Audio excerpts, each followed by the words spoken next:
اہل تشیع کے مذہب کو سمجھنے کے لیے ایک کتاب کا تو میں آپ کو نہیں بتا سکتا ہوں، البتہ علماء نے کتابیں لکھی ہیں، مختلف کتابیں۔ اگر آپ کو مولانا محمد علی کی کتاب مل جائے 18 جلدوں میں، تحفہ جعفریہ،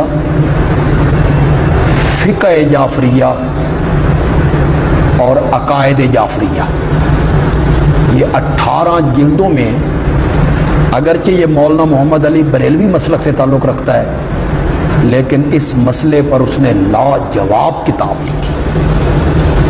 18 جلدوں میں یہ کتاب ہے، لاہور کسی بریلوی مکتبے سے آپ کو مل جائے گی، اس کو آپ لے لیں، انشاءاللہ شریعت کو سمجھنے کے لیے اس سے بہتر کتاب کو نہیں ہوگی۔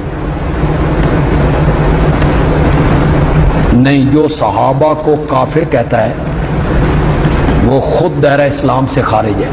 جن لوگوں نے صحابہ کو بیوقوف کہا، قرآن نے وہی بات ان کے منہ پہ دے دی، الا انہم ہم السفہاء۔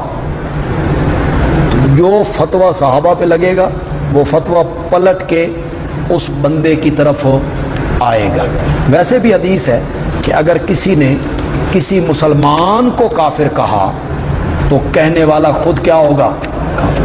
تو صحابہ تو اعلیٰ درجے کے مومن ہیں، تو جو آدمی صحابہ کو کافر کہتا ہے وہ کسی حالت میں بھی مومن نہیں ہو سکتا جی۔ یہ آج کا ہمارا آخری سبق تھا جی۔ اللہ تعالیٰ اس میں برکتیں عطا فرمائے اور اللہ اس کو قبول فرمائے۔